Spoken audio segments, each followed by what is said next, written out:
ಸಾಧಕನ ಸೊತ್ತೆ ಹೊರತು ಸೋಮಾರಿಗಳ ಸೊತ್ತಲ್ಲ. ಸಾಧನೆಯ ಹಾದಿಯಲ್ಲಿ ಸಾವಿರಾರು ಅಡೆತಡೆಗಳು ಬರಬಹುದು. ಅವುಗಳನ್ನು ಮೆಟ್ಟಿ ನಿಂತಾಗ ಯಶಸ್ಸು ತನ್ನಿಂದ ತಾನೇ ಬರುತ್ತದೆ.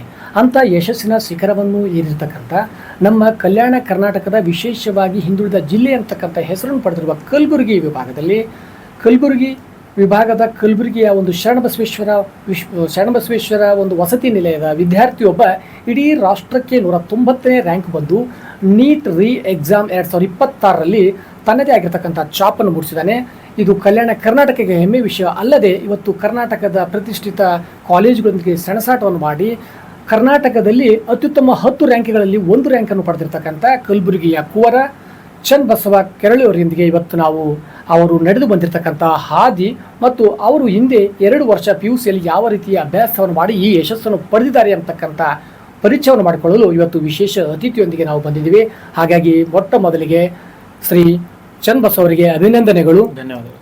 ಏಕೆಂದರೆ ಇಂತಹ ಸಾಧನೆ ಈ ಒಂದು ಭಾಗದಲ್ಲಿ ಅನೇಕ ಜನರು ಈ ಕಡೆ ನೋಡುವ ಹಾಗೆ ಮಾಡಿದೆ. ಏಕೆಂದರೆ ಹಣೆಪಟ್ಟಿಯನ್ನು ಕಟ್ಟಿದೆ. ಇವತ್ತು ಹೈದರಾಬಾದ್ ಕರ್ನಾಟಕ ಅಥವಾ ಕಲ್ಯಾಣ ಕರ್ನಾಟಕ ಅಂತಕ್ಕಂಥದ್ದು ಹಿಂದುಳಿದ ವಿಭಾಗ, ಇಲ್ಲಿಯ ವಿದ್ಯಾರ್ಥಿಗಳು ಯಾವುದೇ ರೀತಿಯ ಸಾಧನೆ ಮಾಡಲಾರದು ಅಂತಕ್ಕಂಥ ಭಾವನೆ ಈ ಒಂದು ಉತ್ತರ ಕರ್ನಾಟಕದ ಜನರ ಮೇಲೆ ಈ ದಕ್ಷಿಣ ಕರ್ನಾಟಕದ ಜನರು ನಂಬಿಕೆ ಇಟ್ಕೊಂಡಿದ್ದಾರೆ. ಹಾಗಾಗಿ ಅಂಥ ಎಲ್ಲ ನಿರೀಕ್ಷೆಗಳನ್ನು ಮೀರಿ ಇವತ್ತು ರಾಷ್ಟ್ರ ಮಟ್ಟದಲ್ಲಿ ನೀಟ್ ಎಕ್ಸಾಮ್ 2026ರಲ್ಲಿ ರಾಷ್ಟ್ರಕ್ಕೆ 190ನೇ ರ್ಯಾಂಕ್ ಬಂದಿರತಕ್ಕಂಥದ್ದು ಇವತ್ತು ನಾವೆಲ್ಲ ವಿಶೇಷವಾಗಿ ಹಿಂದುಳಿದಿರತಕ್ಕಂಥ ಜಿಲ್ಲೆಯ ಎಲ್ಲ ಮಕ್ಕಳ ಪರವಾಗಿ ಹಾಗೂ ಎಲ್ಲ ನಮ್ಮ ಗುಲ್ಬರ್ಗ ಜಿಲ್ಲೆಯ ಇಡೀ ಶಿಕ್ಷಕರ ಪರವಾಗಿ ಅವರಿಗೆ ಉತ್ಪೂರ್ವಕವಾಗಿರ್ತಕ್ಕಂಥ ಅಭಿನಂದನೆಗಳು ಸಲ್ಲಿಸುತ್ತಾ ಅವರು ಮಾಡಿರ್ತಕ್ಕಂಥ ಸಾಧನೆ ಬಗ್ಗೆ ಇವತ್ತು ನಾವು ವಿವರವಾಗಿ ತಿಳಿದುಕೊಳ್ತಾ ಹೋಗೋಣ.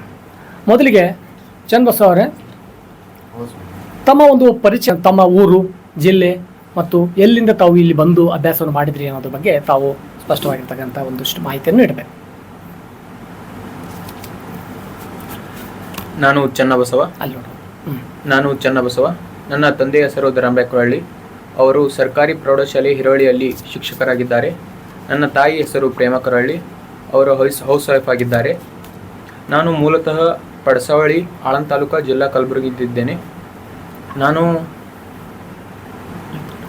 ಅಂದರೆ ಆಳಂದ ತಾಲೂಕಿನ ಪಡಸಾವಳಿಯಿಂದ ತಾವು ಬಂದಿದ್ದೀರಿ.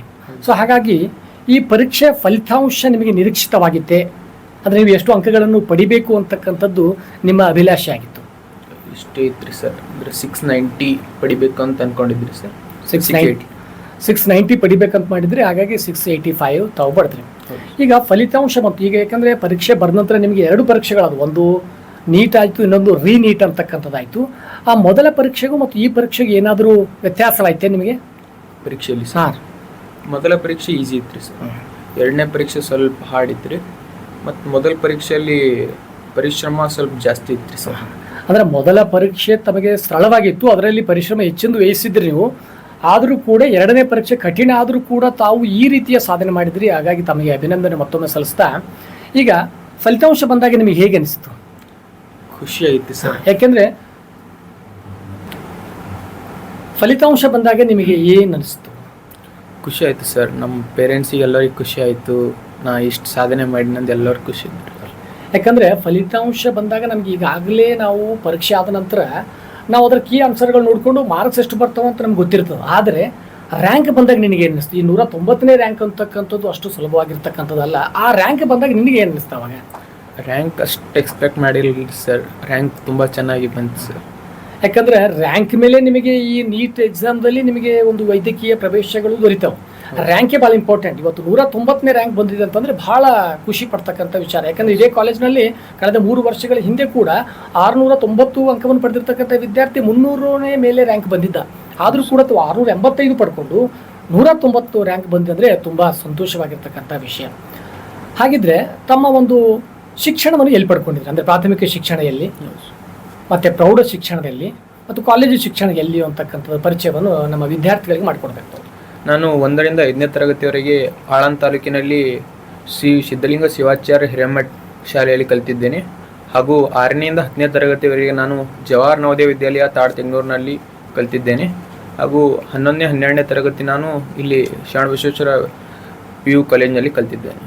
ಅಂದರೆ 1ರಿಂದ 5ರವರೆಗೆ ಕನ್ನಡ ಮಾಧ್ಯಮದಲ್ಲಿ ಓದಿ, ನಂತರ ಪ್ರವೇಶ ಪರೀಕ್ಷೆದೊಂದಿಗೆ ಜವಾಹರ್ಲಾಲ್ ನೆಹರು ವಿದ್ಯಾಲಯ JN ನವೋದಯದಲ್ಲಿ ಓದ್ಬಿಟ್ಟು ನಂತರ PUC ಈ ಕಾಲೇಜಿಗೆ ಪಡೆದು, ಈ ಕಾಲೇಜಿಗೆ ಪಡಿಬೇಕಾದ್ರೆ ಶರಣಬಸವೇಶ್ವರ ಮಹಾವಿದ್ಯಾಲಯದಲ್ಲಿ ತಾವು ಪ್ರವೇಶವನ್ನು ಪಡಿಬೇಕಾದ್ರೆ ಯಾವ ರೀತಿಯ ಪ್ರವೇಶವನ್ನು ಪಡೆದಿರ್ತಾವು? ನಾವು ಉಚಿತ ಪ್ರವೇಶ ಸರ್. ಅದು ಶ್ರೀ ಚಿರಂಜೀವಿ ದೊಡ್ಡಪ್ಪ ಸ್ಕಾಲರ್ಶಿಪ್ ಇರುತ್ತೆ ಸರ್. ಇಲ್ಲಿ ಈ SBR CET ಅಂತ ಮಾಡ್ತಾರೆ ಸರ್. ಅಲ್ಲಿ ನಾನು 6ನೇ ರ್ಯಾಂಕ್ ಪಡೆದಿದ್ದೆ ಸರ್. ಅಲ್ಲಿ ನಾನು CBSEಯಲ್ಲಿ 6ನೇ ರ್ಯಾಂಕ್ ಪಡೆದಿದ್ದೆ. ಅದಕ್ಕೆ ನನಗೆ ಇಲ್ಲಿ ಉಚಿತ ಶಿಕ್ಷಣ ದೊರೆಯುತ್ತೆ ಸರ್. 2 ವರ್ಷ ಅಂದರೆ ಇಲ್ಲಿ ನಡೀತಕ್ಕಂಥ ಒಂದು ಉಚಿತ ಪ್ರವೇಶ ಪರೀಕ್ಷೆಯಲ್ಲಿ 6ನೇ ರ್ಯಾಂಕನ್ನು ಪಡೆದು ಕಾಲೇಜ್ಗೆ 6ನೇ ರ್ಯಾಂಕ್ ಪಡೆದು 2 ವರ್ಷಗಳಾಗಿರ್ತಕ್ಕಂಥ ಉಚಿತ ಶಿಕ್ಷಣವನ್ನು ಪಡೆದಿದ್ದೆ. ಅಂದರೆ ಒಟ್ಟಾರೆಯಾಗಿ ನೀನು 1ರಿಂದ 12ನೇ ತರಗತಿವರೆಗೆ ಉಚಿತವಾಗಿರ್ತಕ್ಕಂಥ ಶಿಕ್ಷಣವನ್ನೇ ಪಡೆದಿದ್ದೆ. ಅಂದರೆ 1ರಿಂದ 5 ಪ್ರಾಥಮಿಕ ಶಿಕ್ಷಣ ಆದ ನಂತರ ನವೋದಯ ಶಾಲೆಯಲ್ಲಿ ತಾವು ಕೇಂದ್ರ ಸರ್ಕಾರದಿಂದ ನಡೆಸಲ್ಪಡ್ತಕ್ಕಂಥ ಒಂದು ಶಿಕ್ಷಣ ಸಂಸ್ಥೆ ಓದಿ ನಂತರದಲ್ಲಿ SBRನಲ್ಲಿ ತಾವು ಉಚಿತವಾಗಿರ್ತಕ್ಕಂಥ ಶಿಕ್ಷಣ ಪಡೆದಿರ್ತಕ್ಕಂಥದ್ದು ಬಹಳ ಹೆಮ್ಮೆಯ ವಿಷಯ. ಯಾಕೆಂದರೆ ಮುಂದೆ ಬರ್ತಕ್ಕಂಥ ದಿನಗಳಲ್ಲಿ ವಿದ್ಯಾರ್ಥಿಗಳು ಇದನ್ನು ಗಮನಿಸಬೇಕು. ತಾವುಗಳು ಕೂಡ ಉಚಿತವಾಗಿರ್ತಕ್ಕಂಥ ಶಿಷ್ಯ ವೇತನದಿಂದ ಈ ಒಂದು SBR ಕಾಲೇಜ್ನಲ್ಲಿ ಉಚಿತ ಶಿಕ್ಷಣ ದೊರೀತದೆ. ಬರ್ತಕ್ಕಂಥ SLC ಓದ್ತಕ್ಕಂಥ ವಿದ್ಯಾರ್ಥಿಗಳ ಗಮನದಲ್ಲಿಟ್ಟುಕೊಂಡು ತಾವು ಕೂಡ ಈ ಒಂದು ಪರೀಕ್ಷೆಯನ್ನು ಬರೆದು ಯಶಸ್ಸು ಆದರೆ ತಮಗೂ ಕೂಡ 2 ವರ್ಷದ ಉಚಿತವಾಗಿರ್ತಕ್ಕಂಥ ಶಿಕ್ಷಣ ಈ SBR ಕಾಲೇಜ್ನಲ್ಲಿ ದೊರೀತ ಅಂತಕ್ಕಂಥ ಮಾಹಿತಿ ನೀಡಿದ್ರಿ. ಧನ್ಯವಾದಗಳು. ಈಗ ಈ ವಿಷಯ ಬಂದ ನಂತರ ಕಾಲೇಜ್ಗೆ ಸ್ಟಾರ್ಟ್ ಮಾಡಿದ್ರಿ. PUC first year second year ಇದೆ SBRನಲ್ಲಿ ಓದಿದಾಗ ಈ ಕಾಲೇಜಿನ ಉಪನ್ಯಾಸಕರ ಪ್ರಭಾವ ನಿಮ್ಮ ಮೇಲೆ ಹೇಗಿತ್ತು ಸರ್? ಫಸ್ಟಿಗೆ ಬಂದಾಳಿಗೆ ಸ್ವಲ್ಪ ತಿಳಿಯೋದು ಸ್ವಲ್ಪ ಡೌಟ್ ಕನ್ಫ್ಯೂಸ್ ಆಗ್ತೈತ್ರಿ ಸರ್. PUC ಅಂದ್ರೆ ಸ್ವಲ್ಪ ಹಾರ್ಡ್ ಇರ್ತಲ್ರಿ. 10th ಬೇರೆ ಐತ್ರಿ, 11th 12th ಬೇರೆ ಆಗ್ತಾರೆ. ಅಷ್ಟೇ ಸ್ವಲ್ಪ ಫಸ್ಟಿಗೆ ಸ್ವಲ್ಪ ಹೈರಾಣ ಐತ್ರಿ ಸರ್. ಆಮೇಲೆ ಮುಂದೆ ಹಾಗೆ ಎಲ್ಲ ಟೀಚರ್ಸ್ ಎಲ್ಲ ಸ್ವಲ್ಪ ಪರಿಚಯ ಆದವ್ರಿ. ಡೌಟ್ಸ್ ಅದು ಕೇಳೋದು ಜಾಸ್ತಿ ಐತ್ರಿ. ಅಂದ್ರೆ ಸ್ವಲ್ಪ ಟೀಚರ್ಸ್ ಕೂಡ ಫ್ರೆಂಡ್ಲಿ ಆಗೋಕ್ಕೆ ಚಲೋ ಐತ್ರಿ. ಅವಾಗ ಎಲ್ಲ ಡೌಟ್ಸ್ ಅದು ಕೇಳ್ತಿದ್ರಿ, ಈಸಿ ಆಗ್ಲಿಕ್ಕೆ ಹೋಯ್ತ್ರಿ. ಲಾಸ್ಟಿಗೆ ಬರೋತನ ಪೂರಾ ಈಸಿ ಆಯ್ತ್ರಿ ಸರ್. ಮತ್ತು ಟೀಚರ್ಸ್ ಎಲ್ಲರೂ ಸಪೋರ್ಟ್ ಮಾಡ್ತಿದ್ರಿ.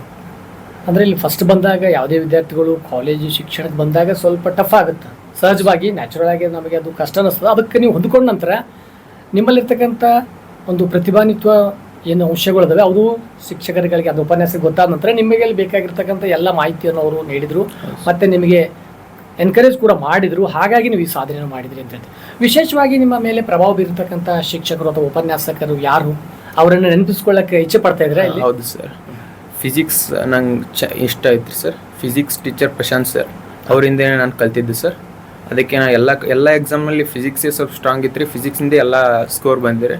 Physics teacher Prashant sir. ಮತ್ತು ಕೆಮಿಸ್ಟ್ರಿಯಲ್ಲಿ LRK ಸರ್, ಅಭಿಷೇಕ್ ಸರ್ ಅನ್ನೋ ಟೀಚರ್ಸ್. ಅಂದರೆ ಫಿಸಿಕ್ಸ್ ಅಂದರೆ ಇವತ್ತೇನಾಗಿದೆ ಕಬ್ಬಿಣ ಕಡಲೆ ನಂಗೆ ಫಿಸಿಕ್ಸ್ ಟಫೆಸ್ಟ್ ಸಬ್ಜೆಕ್ಟ್ ಆಗಿದೆ. ಈ ಒಂದು ನೀಟ್ ಎಕ್ಸಾಮ್ ಬರೀಬೇಕಾದ್ರೆ ಫಿಸಿಕ್ಸ್, ಕೆಮಿಸ್ಟ್ರಿ, ಬಯಾಲಜಿಯಲ್ಲಿ ಫಿಸಿಕ್ಸ್ ಅಂತಕ್ಕಂಥದ್ದೇ ಟಫ್. ಈ ಟಫ್ ಅಂತಕ್ಕಂಥ ಸಬ್ಜೆಕ್ಟ್ ನಿಮಗೆ ಈಸಿಯಾಗಿ ಮಾಡಿಕೊಟ್ಟಿರ್ತಕ್ಕಂಥ ಸರ್ ಪ್ರಶಾಂತ್ ಸರ್ ಅಂತ ಹೇಳ್ತಾ ಇದ್ರಿ. ಅವರ ಒಂದು ಪ್ರೇರಣೆಯಿಂದ ನೀವು ಫಿಸಿಕ್ಸ್ನಲ್ಲಿ ಹೆಚ್ಚಿನ ಅಂಕಗಳನ್ನು ಪಡೆದಿದ್ರಿ. ಸೊ ಫಿಸಿಕ್ಸ್ನಲ್ಲಿ ಎಷ್ಟು ಅಂಕಗಳನ್ನು ಪಡೆದ್ರಿ ನೀಟ್ನಲ್ಲಿ? 170 ಸರ್. 180ಗೆ 170 ಪಡೆದಿದ್ದಾರೆ. ಕೆಮಿಸ್ಟ್ರಿಯಲ್ಲಿ ಎಷ್ಟು ಅಂಕಗಳು ಪಡೆದಿರಿ? 160. ಬಯಾಲಜಿಯಲ್ಲಿ 355. 360ಗೆ 350 ಉತ್ತಮವಾಗಿರ್ತಕ್ಕಂಥ ಅಂಕಗಳನ್ನು ಪಡೆದಿದ್ರಿ. ಹಾಗಾಗಿ ಈಗ ನೀವು ಡಾಕ್ಟ್ರೇ ಯಾಕೆ ಆಗಬೇಕು ಅಂತಕ್ಕಂಥದ್ದು ಒಂದು ಬಂತು. ಯಾಕಂದರೆ ವೈದ್ಯರಾಗಬೇಕಂತಕ್ಕಂಥ ಹಂಬಲ ಯಾವಾಗಲಿಂದ ಬಂತು, ಯಾಕೆ ಬಂತು ಅಂತಕ್ಕಂಥದ್ದು ಏನಾದರೂ ಹಿನ್ನೆಲೆ ಇದ್ದರೆ ತಿಳಿಸಿದ್ರೆ ಉತ್ತಮ. ಡಾಕ್ಟರ್ ಅಂದ್ರೆ ಸರ್ ಎಲ್ಲರಿಗೆ ನಾವು ಸಮಾಜ ಸೇವೆ ಮಾಡ್ಬೋದು ಸರ್. ಎಲ್ಲ ಕುಟುಂಬದವ್ರಿಗೆ ರೀ, ಅಂದ್ರೆ ಎಲ್ಲರಿಗೆ ಸಮಾಜ ಸೇವೆ ಮಾಡ್ಬೋದು ರೀ. ಮತ್ತು ಈ ಡಾಕ್ಟರ್ಸ್ಗಳಿಗೆ ನೋಡಿದಾಗ ಈಗ ಅನ್ನಿಸ್ತೈತೆ ರೀ, ನಾವು ಯುರೋಪ್ಲೇ ಆಗ್ಬೋದು, ಡಾಕ್ಟರ್ ಆಗ್ಬೋದು, ಎಲ್ಲರಿಗೆ ಸಮಾಜ ಸೇವೆ ಮಾಡ್ಬೋದು. ಬಿಡ್ರಿಂದ ಎಲ್ಲ ಶ್ರೀಮಂತರಿಗೆ ಎಲ್ಲರಿಗೆ ಸಮಾಜ ಸೇವೆ ಮಾಡ್ಬೋದು ರೀ ಸರ್. ಅದಕ್ಕೆ ಡಾಕ್ಟರ್ ಆಗಲಿಕ್ಕೆ ಇಷ್ಟ ಆಯ್ತು ರೀ. ಯಾವಾಗ ನಿಮಗೆ ಸ್ಟಾರ್ಟ್ ಆಯ್ತು ಡಾಕ್ಟರ್ ಆಗಬೇಕಂತ, ವೈದ್ಯರಾಗಬೇಕು ಅಂತಕ್ಕಂಥ ಯಾವ ವಯಸ್ಸಿನಲ್ಲಿ ನಿಮ್ಮಲ್ಲಿ ಇನ್ಸ್ಪಿರೇಷನ್ ಮೂಡಿತದು? ಸರ್ ಸಣ್ಣ ಇದ್ದಾಳೆ ಹಿಡಿದಿತ್ತು ರೀ. ಅದೇ ಸ್ವಲ್ಪ 9th ಬರೋಣ ಸ್ವಲ್ಪ ಜಾಸ್ತಿ ಆಯ್ತು ರೀ. ಅದು ಡಾಕ್ಟರ್ ಆಗಬೇಕೇ ಅನ್ನೋದು ಸ್ವಲ್ಪ ಜಾಸ್ತಿ ಆಯ್ತು ರೀ. 9ನೇ ತರಗತಿ ಬಂದಾಗ ನೀವು ವೈದ್ಯನೇ ಆಗಬೇಕು ಅಂತಕ್ಕಂಥ ಹಂಬಲವನ್ನು ಇಟ್ಕೊಂಡ್ಬಿಟ್ರಿ. ಅದೇ ರೀತಿಯಲ್ಲಿ ಅಭ್ಯಾಸವನ್ನು ಮಾಡಿಕೊಂಡು ಇವತ್ತು ಯಶಸ್ಸನ್ನು ಸಾಧಿಸಿ ನೀವು ಪ್ರವೇಶವನ್ನು ಪಡಿತಾ ಇದ್ರಿ. ಸೊ ಈಗ ನೀಟ್ ಪ್ರಿಪ್ರೇಷನ್ ಸ್ಟಾರ್ಟ್ ಮಾಡಬೇಕಾಗ್ತದೆ. ಈ ನೀಟ್ ಪ್ರಿಪ್ರೇಷನ್ ಯಾವ ಒಂದು ತರಗತಿಯಿಂದಲೇ ಸ್ಟಾರ್ಟ್ ಮಾಡಿದ್ರಿ ನೀವು? ಈಗ PUC first year second year ಇರ್ತದೆ. ಯಾವ ತರಗತಿಗೆ ಹೆಚ್ಚು ಒತ್ತು ಕೊಟ್ಟು ಅವತ್ತಿನಿಂದ ಸ್ಟಾರ್ಟ್ ಮಾಡಿರ್ತಾವೆ ಸರ್? ನೀಟ್ ಅಂತ ಪ್ರಿಪೇರ್ 11th 12th ಮಾಡೀನಿ ಸರ್. ಅಷ್ಟೇ ಸ್ವಲ್ಪ 9th 10th ಸ್ವಲ್ಪ ಸೈನ್ಸ್ ಮ್ಯಾಥ್ಸ್ ಇಂಪಾರ್ಟೆಂಟ್ ಆಗ್ತಾವ್ರಿ ಸರ್. ಬೇಸಿಕ್ ಇದ್ದರೆ ಮುಂದೆ ಏನು ಕಟ್ಬೋದು ಅಂತಾರಲ್ರಿ, ಅಲ್ಲೇ 9th 10th ಸ್ವಲ್ಪ ಬೇಸಿಕ್ಸ್ ಎಲ್ಲ ಸ್ವಲ್ಪ ಚಂದ ಮಾಡ್ಕೊಂಡ್ರಿ ಸರ್. ಪಪ್ಪನೂ ಮನ್ಯಾಗ ಸ್ವಲ್ಪ ಮ್ಯಾಥ್ಸ್ ಅದು ಹೇಳ್ತಾರೆ ಸರ್. ಮಮ್ಮಿನೂ ಮ್ಯಾಥ್ಸ್ ಟೀಚರ್ ಇದ್ದರಿ, ಅವ್ರನ್ನೂ ಹೇಳ್ತಾರೆ ರೀ. ಸ್ವಲ್ಪ ಸೈನ್ಸ್ ಅದನ್ನು ನಾನು ಓದಿದ್ರಿ. ಸೈನ್ಸ್ ಮ್ಯಾಥ್ಸ 9th 10th ಸ್ವಲ್ಪ ಓದ್ಕೋತ ಬಂದಿದ್ರಿ. ಅದಕ್ಕೆ ಇಲ್ಲಿ ಈಸಿ ಐತ್ರಿ ಸರ್. ಅಂದರೆ 9, 10ನೇ ತರಗತಿಯಲ್ಲಿ ತಮ್ಮ ಒಂದು ಮನದ ಇಚ್ಛೆ ಇತ್ತು ವೈದ್ಯರಾಗಬೇಕು. ಅದಕ್ಕೆ ಬೇಸಿಕ್ ಆಗಿ ಬೇಕಾಗಿರ್ತಕ್ಕಂಥ ಸೈನ್ಸ್ ಮ್ಯಾಥ್ಸನ್ನು ಅಲ್ಲೇ ನೀವು ಹೆಚ್ಚಿನ ಶ್ರಮವನ್ನು ವಹಿಸಿದ್ರಿ. ಹಾಗಾಗಿ ಮುಂದೆ PUC ಬಂದಾಗ ಇದ್ರ ಬಗ್ಗೆ ತುಂಬ ಸರಳ ಆಗಿ ಹೋಯಿತು ಅಂತಕ್ಕಂಥ ಹೌದು. ಅಭಿಪ್ರಾಯವನ್ನು ವ್ಯಕ್ತಪಡಿಸ್ತಾ ಇದ್ದಾರೆ. ಈಗ ಅನೇಕ ಜನರಲ್ಲಿ ಪಾಲಕ ಪೋಷಕರಲ್ಲಿ ಒಂದು ಏನಿರ್ತದೆ ಅಂತಂದರೆ ನೀಟಿಗೆ ಸ್ಪೆಷಲ್ ಕೋಚಿಂಗ್ ಬೇಕು, ನೀಟಿಗೆ ಕೋಚಿಂಗ್ ಇರದೇ ಇದ್ದರೆ ಸಾಧನೆ ಮಾಡೋಕ್ಕಾಗಲ್ಲ, ಈ ನೀಟ್ ಕ್ರ್ಯಾಕ್ ಮಾಡೋಕ್ಕಾಗಲ್ಲ ಅಂತಕ್ಕಂಥ ಅಭಿಪ್ರಾಯ ಭಾಳಷ್ಟು ಪಾಲಕರಲ್ಲಿ ಇದೆ. ಇದ್ರ ಬಗ್ಗೆ ಏನಂತೀರಿ? ಸ್ವಲ್ಪ ಕೋಚಿಂಗ್ ಬೇಕಾದ್ರೆ ಅಷ್ಟೇ ರೀ. ಈಗ 11th-12th ಸ್ವಲ್ಪ ಜಾಸ್ತಿ ಹೊರಗಿಂದು ಕಾಂಪಿಟೇಟಿವ್ ಎಕ್ಸಾಮ್ ಸ್ವಲ್ಪ ಬುಕ್ಸ್ ಅದು ನೀಟ್ ಸ್ಪೆಷಲ್ ಕೋಚಿಂಗ್ ಅಂದರೆ ಬೇಕಾಗುತ್ತೆ ಸರ್. ಸ್ವಲ್ಪ ನೀಟ್ ಅಂದರೆ ಕಠಿಣ ಪರೀಕ್ಷೆ, ಆದರೆ 11th-12th ಕೂಡ ಕ್ಲಿಯರ್ ಮಾಡ್ಬೋದು ಸರ್. ಈಗ ನಾ ಹಾಗೆ ಮಾಡೀನಿ ರೀ. ಅದಕ್ಕೆ ಬೇಸಿಕ್ ಸ್ಟ್ರಾಂಗ್ ಇರ್ಬೇಕು ರೀ. ಮತ್ತು 11th-12th ಟೈಮಿಗೆ ಸ್ವಲ್ಪ ಕಾಂಪಿಟೇಟಿವ್ ಎಕ್ಸಾಮ್ ಬುಕ್ಸ್ ಮತ್ತು ಹಿಂಗೆ ಈಗ ನಾ ಇಲ್ಲಿ ಕೋಚಿಂಗ್ ಇದ್ದ ಪ್ಲೇ ರೀ ಸರ್. ಈಗ ಅಂದರೆ 11th-12th ಕೂಡ ಇವ್ರು ಅದನ್ನೂ ಕಲ್ಸ್ಯಾರ ನಮಗೆ, ನೀಟ್ ಪ್ರಿಪ್ರೇಷನ್ ಮಾಡ್ಸ್ಯಾರ ರೀ. ಅದು ಬೇಕಾಗ್ತದೆ ಸರ್. ಎಲ್ಲ ಮಾಡ್ಯೂಲ್ ಎಲ್ಲ ನೀಟಿಗೆ ಏನೇನು ಬೇಕಾಗ್ತಾವೆ ಎಲ್ಲ ಕಲ್ಸ್ಯಾರ ನಮಗೆ ರೀ. ಅದಕ್ಕೆ ನೀಟ್ನು ಅಂದರೆ PUC ಬಂದ ನಂತರ ಕೂಡ ಪ್ರಿಪೇರ್ ಮಾಡ್ಬೋದು ಫಸ್ಟ್ ಇಯರ್ ಸೆಕೆಂಡ್ ಇಯರ್. ಅದಕ್ಕಿಂತ ಪೂರ್ವದಲ್ಲಿ ಸ್ವಲ್ಪ ನಮಗೆ ಅದ್ರ ಬಗ್ಗೆ ಜ್ಞಾನ ಇತ್ತು ಅಂದರೆ ಉತ್ತಮ. ಮತ್ತು ಇಂಥ ಕಾಲೇಜ್ನಲ್ಲಿ ತಮಗೆ ವಿಶೇಷವಾಗಿರ್ತಕ್ಕಂಥ ತರಗತಿಗಳನ್ನು ತೆಗೆದುಕೊಂಡು ನಿಮಗೆ ಪರೀಕ್ಷೆಯನ್ನು ಹೇಗೆ ಎದುರಿಸಬೇಕು ಅಂತಕ್ಕಂಥದ್ದನ್ನು ಪ್ರಥಮ ದಿನದಿಂದಲೇ ಕಲಿಸ್ಕೊಟ್ಟಿದ್ದಾರೆ. ಹಾಗಾಗಿ ನೀವು ಯಶಸ್ಸನ್ನು ಸಾಧಿಸಿರಿ ಅಂತ ಹೇಳ್ತೀರಿ. ಧನ್ಯವಾದಗಳು. ಹಾಗೆ ಬಹಳಷ್ಟು ವಿದ್ಯಾರ್ಥಿಗಳು ಏನಾಗಿರ್ತಂದರೆ ಈ ಫಸ್ಟ್ ಅಟೆಂಪ್ಟ್ನಲ್ಲಿ ನೀಟ್ ಕ್ರ್ಯಾಕ್ ಮಾಡೋದು ಭಾಳ ಕಠಿಣ ಅಂತ ತಿಳ್ಕೊತಾರೆ. ಯಾಕೆ ಪಾಲಕರು ಪೋಷಕರಿಗೂ ಕೂಡ ಒಂದು ಮಕ್ಕಳು ಒಂದು ಫಸ್ಟ್ ಅಟೆಂಪ್ಟ್ದಲ್ಲಿ ಕ್ರ್ಯಾಕ್ ಮಾಡೋದು ಕಠಿಣ ಆಗ್ತದೆ. ಹಾಗಾಗಿ ಅದಕ್ಕಾಗಿ ಏನು ಮಾಡಬೇಕಂದ್ರೆ ಇವತ್ತು ಭಾಳಷ್ಟು ಜನ ಏನಂತಾರೆ CBSE ಓದಿಸ್ಬೇಕು, ಸ್ಟೇಟ್ ಸಿಲೆಬಸ್ ಓದಿಸ್ಬಾರ್ದು. CBSE ಓದಿದ್ರೆ ಅವರಿಗೆ ಅಲ್ಲಿ ಹೈಸ್ಕೂಲ್ ಶಿಕ್ಷಣದಲ್ಲಿ ಉತ್ತಮವಾಗಿ ಸಿಗುತ್ತೆ ಸ್ಟೇಟ್ ಸಿಲೆಬಸ್ಗಿಂತ ಅಂತ ಹೇಳ್ತಕ್ಕಂಥ ಕಲ್ಪನೆ ಇದೆ. ಅದ್ರ ಬಗ್ಗೆ ನಿಮಗೆ ಏನಂತಾರೆ? ಪಾಲಕ ಪೋಷಕರಿಗೆ ಸ್ಟೇಟ್ ಸಿಲೆಬಸ್ ಓದಿದ್ರೆ ಉತ್ತಮನೋ ಅಥವಾ CBSE ಓದಿದ್ರೆ ಉತ್ತಮ ಅಂತಕ್ಕಂಥ? ಸರ್ ನಾನಂತೂ CBSE ಓದೀನಿ ಸರ್. 6 to 10th ರೀ. 11th-12th ಸ್ಟೇಟ್ ಓದೀನಿ ರೀ. ಆ 6 to 10 CBSE ಓದ್ದೇನು ಹೆಲ್ಪ್ ಆಯ್ತು ಅಂದ್ರೆ ಸ್ವಲ್ಪ ಅಲ್ಲಿ ಕಾಂಪಿಟೇಟಿವ್ ಬೇಸ್ಡ್ ಕ್ವಶನ್ಸ್ ಇರ್ತಾವ್ರಿ ಸ್ವಲ್ಪ ಜಾಸ್ತಿ ರೀ. ಈಗ ಇಲ್ಲಿ ಸ್ಟೇಟ್ ಸಿಲೆಬಸ್ನಾಗೂ ಇರ್ತಾವೆ ರೀ, ಅಷ್ಟೇ ಸ್ವಲ್ಪ ಮ್ಯಾಥ್ಸ್ ಅದು ಸ್ವಲ್ಪ ಅಲ್ಲಿ ಹೊರಗಿಂದು ಅದು ಬರ್ತಾವ್ರಿ ಕ್ವಶನ್ಸ್ ರೀ. ಈ ಸ್ಟೇಟ್ ಸಿಲೆಬಸ್ನ ಅಂದ್ರೆ ಸಿಲೆಬಸ್ ಒಳಗಿಂದೇ ಇರ್ತದೆ ರೀ. ಅಂದರೆ ಇದು ಮೊದಲು ಇತ್ತು, ಈಗ ಅನಿಸ್ಲತ್ತದ. ಈಗ ಕಳೆದ ಒಂದು 3 ವರ್ಷದಿಂದ ರಾಜ್ಯ ಸರ್ಕಾರಗಳು ಕೂಡ ಏನಾಗಿದೆ ಕೇಂದ್ರೀಯ ಪಠ್ಯಕ್ರಮವನ್ನೇ ಅನ್ವಯಿಸ್ಕೊಂಡಿದ್ದಾರೆ. ಸಿಲೆಬಸ್ CBSE ಈಗ ಏನಾಗಿದೆ maths science 8th 9th 10th ಅಳವಡಿಸ್ಕೊಂಡಿದ್ದಾರೆ. ಹಾಗಾಗಿ ಮುಂದಿನ ಬರ್ತಕ್ಕಂಥ ದಿನಗಳಲ್ಲಿ ಯಾವುದೇ ಒಂದು ವಿದ್ಯಾರ್ಥಿಗಳಿಗೆ ಕಷ್ಟ ಆಗೋದಿಲ್ಲ ಅಂತಕ್ಕಂಥ ಅಭಿಪ್ರಾಯವನ್ನು ವ್ಯಕ್ತಪಡಿಸ್ತಾರೆ. ಅಲ್ಲದೆ ಈಗ ನೀಟ್ ಪ್ರಿಪ್ರೇಷನ್ ಹೇಗೆ ಮಾಡಿದ್ರಿ ನೀವು? ನೀಟ್ ಯಾವ ರೀತಿ ಮಾಡ್ತಿದ್ರಿ? ನೀಟಿಗೆ ನೀವು ತಯಾರಾಗಬೇಕಂತಂದ್ರೆ ಫಸ್ಟ್ ಡೇಲಿಂದ ಪ್ರಾರಂಭ ಮಾಡ್ಬೇಕಾಗ್ತದೆ. ಯಾಕೆ ಸ್ಟಾರ್ಟ್ ಮಾಡಿದ್ರಿ? ನೀಟ್ ಪ್ರಿಪ್ರೇಷನ್ ಇಲ್ಲಿ ಬರುತ್ತೆ. ಇಲ್ಲಿ SBR ಹಾಸ್ಟೆಲ್ 11th-12th ಹಾಸ್ಟೆಲ್ ಇದ್ರಿ ಸರ್. ಬಂದ ದಿವ್ಸ ನೀಟಿನ ಬಗ್ಗೆ ಹಿಂಗೆ ಗೊತ್ತಾಯ್ತು ರೀ, ಸ್ವಲ್ಪ ಜ್ಞಾನ ಬತ್ರಿ. ಈ ಟೀಚರ್ಸ್ ಎಲ್ಲ ಸ್ವಲ್ಪ ಹೇಳಿದ್ರು ನೀಟ್ ಅದು ಹೆಂಗಿರ್ತದ, ಎಕ್ಸಾಮ್ ಅದು ಹೆಂಗಿರ್ತವ ಅಂದು. ಅವಾಗಿನ ನೋಡಿದ್ರೆ ಸ್ವಲ್ಪ ಎಲ್ಲ ಬೇಸಿಕ್ ಅದು ಸ್ವಲ್ಪ ಚಂದ ಐತ್ರಿ. ಫಸ್ಟ್ ಹಿಡಿದ್ಮೇಲೆ ಎಲ್ಲ ಕ್ಲಾಸ್ ಅಟೆಂಡ್ ಆಗ್ಬೇಕು ರೀ. ಎಲ್ಲ ಟೀಚರ್ಸ್ ಎಲ್ಲ ಹೇಳಿದ ನೋಟ್ಸ್ ಅದು ಮಾಡ್ಕೋಬೇಕು ರೀ.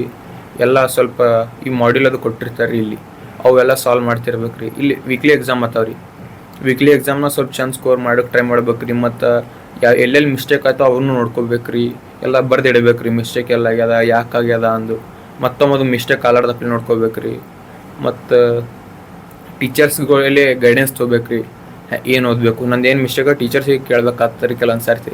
ಅವ್ರು ಹೇಳ್ತಾರೆ ನಮಗೆ ಅಷ್ಟೇ. ಅದನ್ನು ಮಾಡೆಲ್ ಕೊಟ್ಟಿರ್ತಕ್ಕಂಥದ್ದನ್ನು ತಾವು ಬಿಡಿಸ್ಕೊಂಡು ಮತ್ತು ಎಲ್ಲಿ ತಪ್ಪಾಗಿದೆ ಅದನ್ನು ತಿದ್ದುಕೊಳ್ಳೋಕ್ಕೆ ನಿಮ್ಮ ಒಂದು ಉಪನ್ಯಾಸಕರು ಹೆಲ್ಪ್ ಮಾಡ್ತಾರೆ.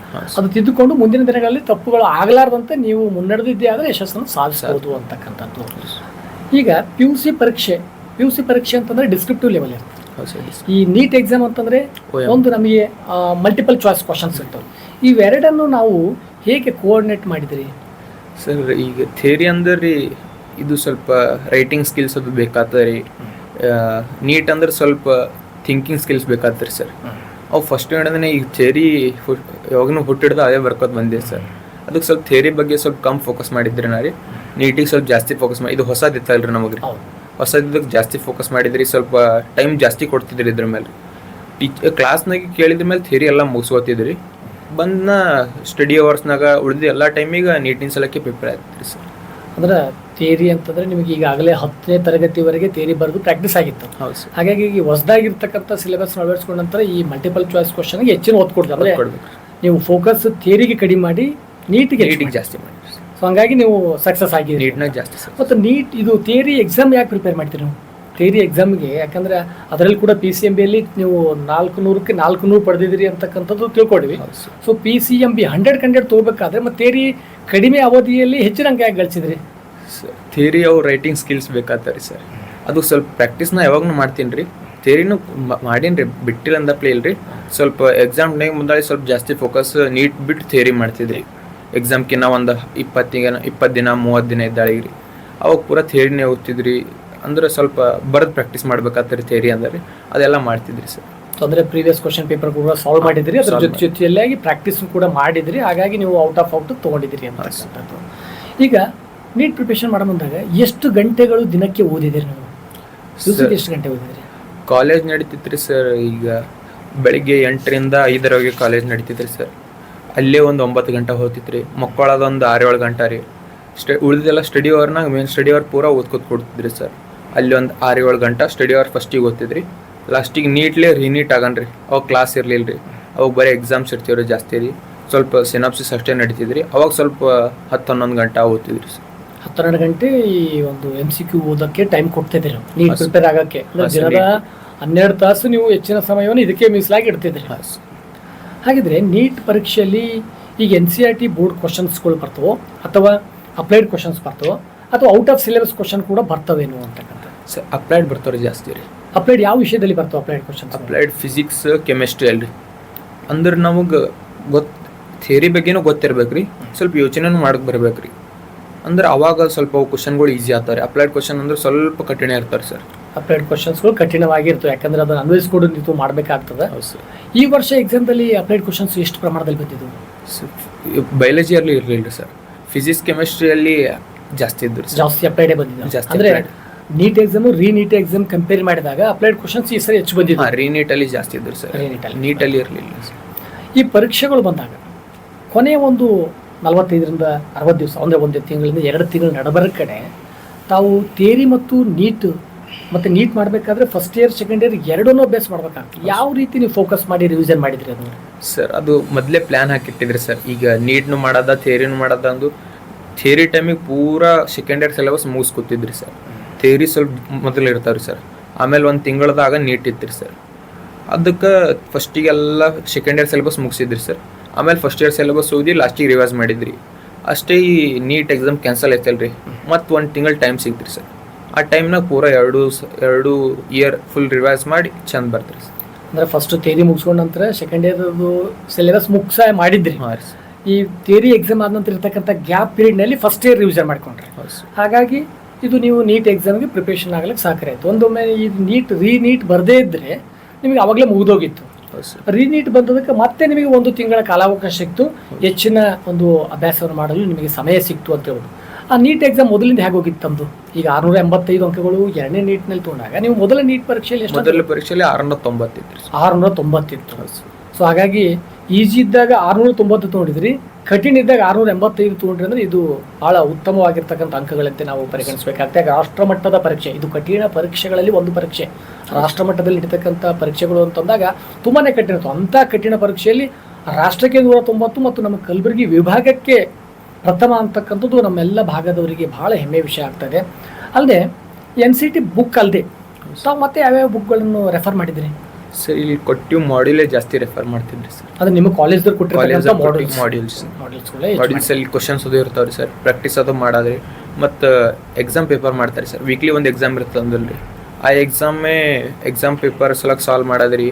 ಓದೋದ್ರ ಟೈಮ್ನಾಗ ಮಾಡ್ಯೂಲ್ ಇಷ್ಟು ಮಾಡ್ತಿದ್ರಿ, ಎಕ್ಸಾಮ್ ಪೇಪರ್ ಇಷ್ಟು ಮಾಡ್ತಿದ್ರಿ. ಮತ್ತು ಒಂದಿನ ಎಲ್ಲೆಲ್ಲಿ ಮಿಸ್ಟೇಕ್ ಅಲ್ಲತ್ತಂದು ನೋಡ್ಕೊಳಕ್ಕೆ ಇಟ್ಟಿದ್ರಿ ಸರ್. ಒಂದಿನ ಪೂರ. ಅಂದರೆ ಮಾಡಲ್ಸ್ ಜೊತೆಯಲ್ಲಿ ನೀವು NCERT ಬುಕ್ ರೆಫರ್ ಅಷ್ಟೇ ಮಾಡಿದ್ರೆ ಬೇರೆ ಯಾವುದೂ ಯೂಸ್ ಮಾಡಿಲ್ಲ. ತಮ್ಮ ಕಾಲೇಜಲ್ಲಿ ನೀಡಿರ್ತಕ್ಕಂಥ ಮಾಡೆಲ್ಸ್ಗಳನ್ನ ಯೂಸ್ ಮಾಡಿಕೊಂಡು ತಾವು ಅಚ್ಚನಕವನ್ನು ಪಡೆದಿದ್ರಿ. ತಾವು ಅಭ್ಯಾಸ ಮಾಡ್ತಕ್ಕಂಥ ಸಂದರ್ಭದಲ್ಲಿ ಏನಾದರೂ ಆನ್ಲೈನ್ ಪ್ಲಾಟ್ಫಾರ್ಮ್ಗಳನ್ನು ಉಪಯೋಗಿಸ್ಕೊಂಡಿದ್ರೆ ತಾವೇನಾದರೂ? ಸರ್ ನಾನು ಹಾಸ್ಟೆಲ್ ಅಂದರೆ ಅವು ಜಾಸ್ತಿ ಇರಲ್ರಿ.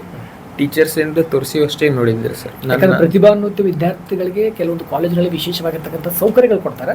ಅಂಥದ್ರಲ್ಲಿ ನಿಮ್ಗೆ ಏನಾದರೂ ಸೌಕರ್ಯಗಳು ಕೊಟ್ಟಿದ್ರೆ? ಸರ್ ನಾನು ನೀಟಿನ ಸಲಕ್ಕೆ ನಂಗೆ ಅದು ಆನ್ಲೈನ್ ಅಂದ್ರೆ ಸ್ವಲ್ಪ ಟೈಮ್ ವೇಸ್ಟ್ ಅಂತ ಅನಿಸ್ತದೆ ಸರ್. ಡಿಸ್ಟ್ರಾಕ್ಟ್ ಆಗೋ ಚಾನ್ಸ್ ಜಾಸ್ತಿ ಇರ್ತಾರೆ ಸರ್. ಈ ಕಂಪ್ಯೂಟರ್ ಸಿಕ್ಕರ ಯೂಟ್ಯೂಬ್ ಅವು ಹೋಗ್ತಾರೆ ಸರ್. ಅಂದರೆ ಆನ್ಲೈನ್ ಪ್ಲಾಟ್ಫಾರ್ಮ್ ಬಂದರೆ ಸೋಷಿಯಲ್ ಮೀಡಿಯಾಗಳು ಹೆಚ್ಚಿನ ಪ್ರಭಾವ ಇರ್ತೋ, ಹಂಗಾಗಿ ನೀವು ಅದನ್ನು ದೂರ ಇಟ್ಟುಕೊಂಡು ಈ ಸಕ್ಸಸ್ ಆಗಿದ್ರಿ ಅಂತಕ್ಕಂಥದ್ದು. ತಾವು ಅಭ್ಯಾಸ ಮಾಡುವಾಗ ಈಗ ಆನ್ಲೈನ್ ಅದು ಉಪಯೋಗಿಸೇ ಇಲ್ಲ, ಅಂದರೆ ಕೇವಲ NCERT ಬುಕ್ ಅಷ್ಟೇ ಉಪಯೋಗಿಸಿ. ಮತ್ತು ಇದು ಬಿಟ್ಟು ಬೇರೆ ಯಾವ್ದಾದ್ರು ವಿದ್ಯಾರ್ಥಿಗಳಿಗೆ ತಾವೇನಾದ್ರು ರೆಫರ್ ಮಾಡ್ತಾರೆ ಯಾವುದೇ ಒಂದು ಪ್ಲಾಟ್ಫಾರ್ಮ್ಗಳಾಗಲಿ ಅಥವಾ ಎಂಥ ಬುಕ್ಸ್ಗಳು ಯೂಸ್ ಮಾಡಬೇಕು ಅನ್ನೋದು? ಸರ್ ಈಗ ಅನೇಕ ಜನರು ಕೋಚಿಂಗ್ ಇರೋದಿಲ್ಲ, ಮನೆಯಲ್ಲೇ ಕೂತ್ಕೊಂಡು ಅಭ್ಯಾಸವನ್ನು ಮಾಡಬೇಕಾಗಿರ್ತದೆ.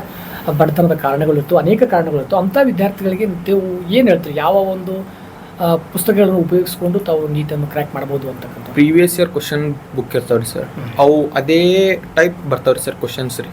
ಅಂದ್ರೆ ಅದೇ ಟೈಪ್ ಇರ್ತಾವ್ರಿ ಸರ್, ಸ್ವಲ್ಪ ಚೇಂಜ್ ಆಗಿರುತ್ತೆ ರೀ, ಟೈಪ್ ಅದೇ ಇರುತ್ತೆ. ಅದಕ್ಕೆ ಪ್ರೀವಿಯಸ್ ಇಯರ್ ಬುಕ್ ಸಾಲ್ವ್ ಮಾಡ್ಬೇಕು ರೀ. ಮತ್ತು ಈಗ ನಾ JEE ಪ್ರಿಪೇರ್ ಆಗೀನಿ ರೀ ಸರ್. JEE ಪ್ರಿಪೇರ್, ಅದಕ್ಕೆ ನಾ JEE ಬುಕ್ನು ಯೂಸ್ ಮಾಡೀನಿ ರೀ ಸರ್. ಅವು ಬುಕ್ಸ್ ಯೂಸ್ ಮಾಡಿದ್ರೆ ಸ್ವಲ್ಪ ನೀಟ್ ಸರಳ ಆಗ್ತಾರೆ ಸರ್. ಅಂದ್ರೆ ನೀಟ್ಗಿಂತೂ ಟಫ್ ಆಗಿರ್ತಕ್ಕಂಥದ್ದು JEE ಕೂಡ ತಾವು ರೆಫರ್ ಮಾಡಿದ್ರಿ ಬುಕ್ಸ್ಗಳು.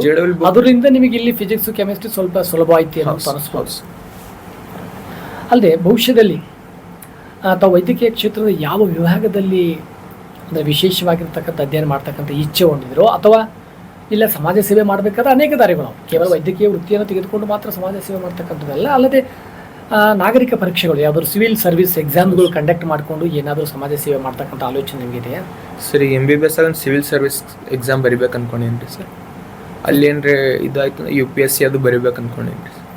ಅಂದರೆ ಇದು ಡಿಗ್ರಿಯನ್ನು ಮುಗಿಸ್ಕೊಂಡು ನಂತರದಲ್ಲಿ ತಾವು ಸಿವಿಲ್ ಸರ್ವಿಸ್ ಎಕ್ಸಾಮ್ಸ್ಗಳಿಗೆ ಅಟೆಂಡ್ ಆಗಿ ಅದರಲ್ಲಿ ಶ್ರೇಯಸ್ಸನ್ನು ಪಡಿಬೇಕಂತಕ್ಕಂಥ ಅಭಿಲಾಷವನ್ನು ಇಟ್ಟುಕೊಂಡಿದ್ರಿ.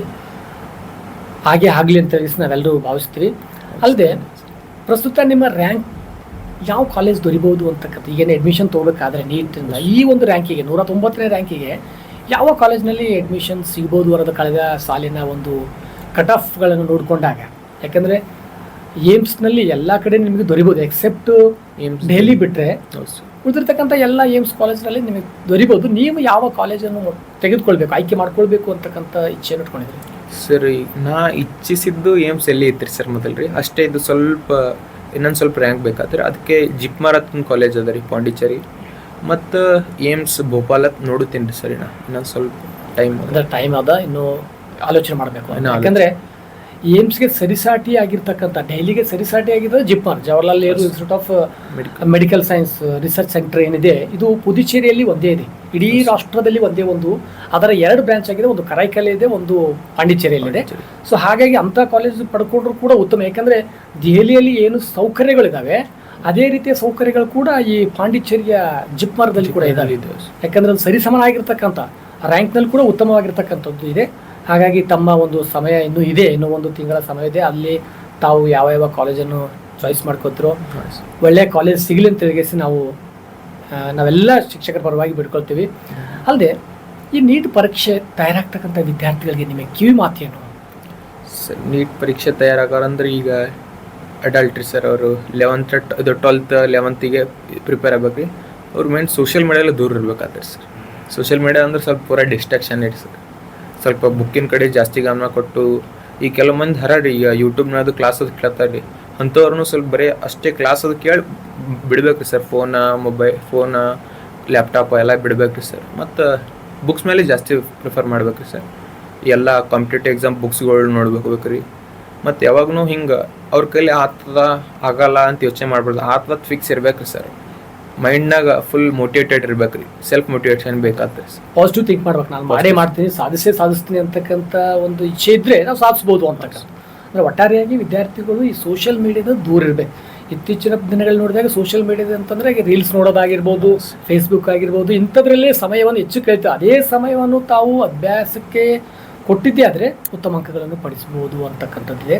ಅಲ್ಲದೆ ಇನ್ನೇನು ಈ ಒಂದು PUCವರೆಗೆ ಕಲ್ತಿರ್ತಕ್ಕಂಥ ಕಾಲೇಜಿನ ಬಗ್ಗೆ ಏನು ಹೇಳಕ್ಕೆ ಇಚ್ಛಪಡ್ತೀನಿ? ಸರ್, ಇಲ್ಲಿ ಕಾಲೇಜ್ ಅಂದರೆ ಈ ಕಾಲೇಜಿಂದೇ ನಾನು ತುಂಬ ಇಷ್ಟು ಮಟ್ಟಕ್ಕೆ ಬಂದಿದ್ದೆ ಸರ್. 10th ನಾ ಇಷ್ಟೇ ಇದ್ರಿ. 10th ಆಗ ನಾ ಸ್ವಲ್ಪ ಕಾಲೇಜಿಗೆ ಬರ್ನ ಎಲ್ಲ ಫೆಸಿಲಿಟೀಸ್ ಅದು ಸಿಕ್ಕೋರಿ. ಇಲ್ಲಿ ನೀಟಿನ ಬಗ್ಗೆ ಸ್ವಲ್ಪ ಜಾಸ್ತಿ ಫೋಕಸ್ ಆಯ್ತು ರೀ. ಹೆಂಗೆ ಓದ್ಬೋದು ಅಂತ ಗೊತ್ತಾಯ್ತು ರೀ. ಎಲ್ಲ ಟೀಚರ್ಸ್ ಅದು ಸಪೋರ್ಟ್ ಮಾಡೋರಿ. ಕಾಲೇಜ್ ಅಂದ್ರೆ ಈ ಕಾಲೇಜ್ ಹೆಸರೇ ಶರಣ ಬಸವೇಶ್ವರ ಅದ ರೀ. ಶರಣನ ಕೃಪೆ ಐತ್ರಿ ಸರ್ ನನ್ನ ಮೇಲೆ ರೀ. ಮತ್ತು ಅವಾಜಿ ಮತ್ತು ದೇಶಮುಖ್ ಅಣ್ಣವ್ರು ಅವರೆಲ್ಲ ಅವಾಗ ಮೋಟಿವೇಶನ್ ಅದು ಕೊಡ್ತಿರ್ರಿ. ಮತ್ತು ನಮ್ಮ ಪ್ರಾಂಶುಪಾಲರಾದ ದೇವರಕಲ್ ಸರ್, ಈ ಇನ್ಚಾರ್ಜ್ ಪ್ರಿನ್ಸಿಪಲ್ ಆದ ಶ್ರೀಶೈಲ್ ಹೊಗಾಡೆ ಸರ್, ಎಲ್ಲರೂ ಮೋಟಿವೇಟ್ ಮಾಡ್ತಿರ್ರಿ. ನಾವು ಓದ್ಬೋದು, ನನ್ನ ಕೈಲಿ ಆದಂತ ಅನ್ಸಪ್ಲೈ ಮಾಡೋರಿ ಸರ್. ಮತ್ತು ಎಲ್ಲ ಟೀಚರ್ಸ್ ಅಂತೂ ಯಾವಾಗೂ ಸಪೋರ್ಟ್ ಮಾಡ್ಯಾರ ರೀ. ಮತ್ತು ನಾ ಯಾವಾಗ ಕೇಳಿದ್ದೆಲ್ಲ ಡೌಟ ಎಲ್ಲ ಸಪೋರ್ಟ್ ಮಾಡ್ತಾರೆ ರೀ. ಹಾಗಾಗಿ ತಾನು ಏನು ಅಪೇಕ್ಷೆ ಇಟ್ಕೊಂಡಿದ್ದೆ ಆ ರೀತಿ ಗುರಿ ಈಡೇರಲು ತಮ್ಮ ಕಾಲೇಜಿನ ಎಲ್ಲರೂ ಒಂದು ಮ್ಯಾನೇಜ್ಮೆಂಟಿಂದ ಹಿಡಿದು ಪ್ರಿನ್ಸಿಪಲ್ವರೆಗೆ ಮತ್ತು ಎಲ್ಲ ಉಪನ್ಯಾಸಕರು ತಮಗೆ ಸಹಕಾರ ಮಾಡಿದೆ ಅಂತ ಹೇಳಕ್ಕೆ ಇಷ್ಟಪಡ್ತಾ ಇದ್ದೀವಿ. ಮತ್ತು ನಮ್ಮ ತಂದೆ ತಾಯಿ ಸಪೋರ್ಟ್ ಬೇಕಾಗ್ತದೆ ಸರ್, ವಿಶೇಷವಾಗಿ ತಂದೆ ತಾಯಿಗಳು. ಯಾಕಂದರೆ ತಂದೆ ತಾಯಿಗಳು ಯಾವ ಇಚ್ಛೆಯನ್ನು ವ್ಯಕ್ತಪಡಿಸ್ತಾರೋ ಆ ರೀತಿಯಲ್ಲಿ ನೀವು ನಡೆದಿರಲ್ಲ, ಅದು ಕೂಡ ಉತ್ತಮವಾಗಿರ್ತಕ್ಕಂಥದ್ದು. 12ನೇ ಶತಮಾನದಲ್ಲಿ ಚನ್ನಬಸವನ ಹೆಸರು ಇಡೀ ಒಂದು ನಮ್ಮ ಭಾರತ ದೇಶದಲ್ಲಿ ಹೆಸರು ಪ್ರಖ್ಯಾತಿ ಹೋಯಿತು. ಹಾಗೆ 21ನೇ ಶತಮಾನದಲ್ಲಿ ಕೂಡ ಚನ್ನಬಸವ ಕೂಡ, ನಮ್ಮ ಕಲಬುರಗಿ ಚನ್ನಬಸವ ಕೂಡ ರಾಷ್ಟ್ರಾದ್ಯಂತ ಇರ್ತಕ್ಕಂಥ ಯಾವುದಾದ್ರೂ ಒಂದು ಉತ್ತಮ ಪರೀಕ್ಷೆಯಲ್ಲಿ ಉತ್ತೀರ್ಣವಾಗಿ ರಾಷ್ಟ್ರದಲ್ಲಿ ಹೆಸರು ಮಾಡಬೇಕು ಅಂತಕ್ಕಂಥದ್ದು ನಮ್ಮೆಲ್ಲರ ಕಳಕಳಿಯಾಗಿದೆ. ಇನ್ನೂ ಕೆಲವು ಪ್ರಶ್ನೆಗಳನ್ನು ನಮ್ಮ ಸಹೋದ್ಯೋಗಿ ಮಿತ್ರರಾಗಿರ್ತಕ್ಕಂಥ ರಾಘವೇಂದ್ರ ಕೊದಂಪುರ ಅವರು ಕೇಳ್ತಾರೆ, ಅದಕ್ಕೆ ಸ್ವಲ್ಪ ಉತ್ತರಿಸ್ಬೋದು. ಪ್ರಥಮವಾಗಿ ಈ ಒಂದು ಉತ್ತಮ ರ್ಯಾಂಕ್ ಪಡೆದಿರುವಂಥಕ್ಕೆ ಹಾರ್ದಿಕವಾಗಿರುವಂಥ ಅಭಿನಂದನೆಗಳು. ಧನ್ಯವಾದ. ಸೊ ನನ್ನ ಪ್ರಶ್ನೆಗಳ ಒಂದು ಕಾನ್ಸೆಪ್ಟ್ ಏನಂದರೆ, ಈಗ PUC ಫಸ್ಟ್ ಇಯರು ಮತ್ತು ಸೆಕೆಂಡ್ ಇಯರ್ ಈ ಸ್ಟೂಡೆಂಟ್ಸ್ಗಳು ಒಂದು ಆಸ್ಪರೆಂಟ್ಸ್ ಇರ್ತಾರೆ. ಅವ್ರಿಗೊಂದು ನಿಮ್ಮ ರೀತಿಯಲ್ಲಿ ಒಂದು ಕನಸಿದೆ, ನೀಟ್ನಲ್ಲಿ ಉತ್ತಮವಾಗಿರುವಂಥ ಸಾಧನೆ ಮಾಡಬೇಕು. ಸೊ ಹೀಗಾಗಿ ಈಗಾಗಲೇ ನೀವೆಲ್ಲ ಅನುಭವ ಹಂಚಿಕೊಂಡಿದ್ದೀರಿ. ಈಗ ಸ್ಟಡಿ ಮಾಡುವಾಗ NCERT ಬುಕ್ಕನ್ನು ಫಾಲೋ ಮಾಡ್ತೀರಿ. ಅದರ ಜೊತೆಯಲ್ಲಿ ಮಾಡೆಲ್ಸ್ ಅಂದರೆ ಈ ಒಂದು ಕಾಲೇಜಿನಿಂದ ಕೊಡುವಂಥ ಮಾಡೆಲ್ಸ್ಗಳು ಅತ್ಯುತ್ತಮವಾಗಿವೆ, ಅದನ್ನು ನಾವು ಫೋಕಸ್ ಮಾಡಿದ್ದೀವಿ ಅಂತ ಹೇಳಿದ್ವಿ. ಸೊ ಅದ್ರ ಜೊತೆಯಲ್ಲಿ ನೀಟ್ಗಾಗಿ ಯಾವುದಾದ್ರೂ ರೆಫರೆನ್ಸ್ ಬುಕ್ಸ್ ಏನಾದರೂ ಫಾಲೋ ಮಾಡಿದ್ರೆ ಸರ್ ಎಕ್ಸಾಕ್ಟ್ ಅಂದ್ರೆ PUC ಫಸ್ಟ್ ಇಯರ್ ಸಲುವಾಗಿ ರೆಫರೆನ್ಸ್ ಬುಕ್ಸ್ ಫಸ್ಟ್ ಇಯರ್ ಅಂತ ಹಿಂಗೆ ಸಪ್ರೇಟ್ ಮಾಡಿಲ್ಲ sir. First year second year ಅದು ಬುಕ್ಸ್ ಇರ್ತಾವೆ ಸರ್. JW ಬುಕ್ ಮಾಡಿದ್ರಿ ನಾ ರೀ. JW ಬುಕ್ ಇರ್ತಾರೆ ಸರ್. MTG ಪಬ್ಲಿಕೇಶನ್ ಇರ್ತಾವೆ ಸರ್. ಅವು ಸಾಲ್ವ್ ಮಾಡ್ತಿದ್ರಿ ಸರ್ ನಾವಾಗ ರೀ. ಮತ್ತು ಈ POQ ಸಾಲ್ವ್ ಮಾಡ್ಬೇಕಾಗ್ತದೆ ಸರ್. POQನೇ ಅದೇ ಟೈಪ್ ಕ್ವಶನ್ ಬರ್ತಾರಲ್ಲ, POQನೂ ಸಾಲ್ವ್ ಮಾಡ್ಬೇಕು. ಅಂದರೆ ಈಗ PUC ಫಸ್ಟ್ ಇಯರಿಂದಲೇ ನೀಟ್ ಜರ್ನಿ ಸ್ಟಾರ್ಟ್ ಆಗುತ್ತೆ. PUC first year. ಸೊ ಹಾಗಾದರೆ ಫಸ್ಟ್ ಆಫ್ ಆಲ್ ನಾವು ಈ MCQ ಕ್ವಶನ್ಸ್ ಅಟೆಂಪ್ಟ್ ಮಾಡೋದಕ್ಕಿಂತ ಮುಂಚೆ ಥಿಯರಿಯಲ್ಲಿ ಸ್ಟ್ರಾಂಗ್ ಆಗುತ್ತೆ. ಸೊ ಥಿಯರಿ ಸ್ಟ್ರಾಂಗ್ ಮಾಡಲಿಕ್ಕೆ NCERT ಬುಕ್ ಬೇಸ್. ಅದಾದಮೇಲೆ ರೆಫರೆನ್ಸ್ ಸಲುವಾಗಿ ರೆಫರೆನ್ಸ್ ಬುಕ್ಸ್ ಕೂಡ ನೋಡ್ಬೋದು. ಈ ಮಾಡೆಲ್ಸ್ನಲ್ಲಿ ಏನು ನಿಮಗೆ ಥಿಯರಿ ಇರುತ್ತಾ ಅಥವಾ ಕ್ವಶನ್ಸ್ ಇರ್ತಾರೆ, MCQ ಇರ್ತಾರೆ ಸರ್. ಸೊ MCQ ನೀವು ಅಟೆಂಪ್ಟ್ ಮಾಡಬೇಕಾದ್ರೆ ನಿಮಗೆ ಥಿಯರಿ ಬೇಸ್ ಚೆನ್ನಾಗಿರ್ಬೇಕಾಗುತ್ತೆ. ಥಿಯರಿ ಬೇಸ್ NCERT ಅಷ್ಟೇ ಸಾಕಾಗುತ್ತಾ? ಅಡಿಷನಲ್ ಥಿಯರಿ ಅಂದ್ರೆ ಈಗ NCERTನೇ ಸಾಕಾಗ್ತಾರೆ ಸರ್. ನೀಟ್ ಲೆವೆಲಿಂಗ್ ಅಂದ್ರೆ NCERT ಮುಗಿತು. NCERT text books line to lines ಚೆನ್ನಾಗಿ. ಫಿಸಿಕ್ಸ್ ಸ್ವಲ್ಪ ಅದರದೇ ಅಪ್ಲಿಕೇಶನ್ಸ್ ಕ್ವಶನ್ಸ್ ಬರ್ತಾರೆ ಸರ್. ನ್ಯೂಮರಿಕಲ್ಸ್ ಟೈಪ್ ಕ್ವಶನ್ಸ್ಗಳು NCERTದಾಗ ಅವ ರೀ. ಅಷ್ಟೇ ಅದರದ್ದೇ ಇನ್ನೊಂದು ಸ್ವಲ್ಪ ಜಾಸ್ತಿ ಲೆವೆಲಿಗೆ ಬರ್ತಾವ್ರಿ ಸರ್. ಜಾಸ್ತಿ ಲೆವೆಲ್ ಬರ್ತವೆ. ಅಂದರೆ ಈಗ ವಿದ್ಯಾರ್ಥಿಗಳು ಈಗಾಗಲೇ ಹೇಳಿದರೆ ಆನ್ಲೈನ್ ಪ್ಲಾಟ್ಫಾರ್ಮ್ ಯೂಸ್ ಮಾಡಿದ್ರು ಕೂಡ ಡಿಸ್ಟ್ರಾಕ್ಷನ್ ಆಗಲ್ದಂಗೆ ನಾವು ಸ್ಟಡಿಯನ್ನು ಮಾಡಬೇಕಂತ ಹೇಳಿದರೆ ಖಂಡಿತ. ಸೊ ಅದ್ರ ಜೊತೆಯಲ್ಲಿ ಮತ್ತೆ ಆನ್ಲೈನ್ ಪ್ಲಾಟ್ಫಾರ್ಮ್ ಬಿಟ್ಟು ಕೂಡ ನೀವು ಸ್ಟಡಿ ಮಾಡ್ಬೋದು ಅಂತ ನೀವು ಹೇಳಿದ್ರಿ. So very good. ಮತ್ತು ಕೆಮಿಸ್ಟ್ರಿ ಓದಬೇಕಾದ್ರೆ ಮತ್ತೇನಾದರೂ ಸ್ಟ್ರಾಟಜಿ ಅಥವಾ ಡಿಫ್ರೆಂಟ್? ಈ ಕೆಮಿಸ್ಟ್ರಿ ಒಂದು ಸ್ವಲ್ಪ ಬೇರೆ ಸೈಡ್ ಸಬ್ಜೆಕ್ಟ್ ರೀ. ಬರೀ NCERT ನಡೆಯಲ್ಲ ರೀ.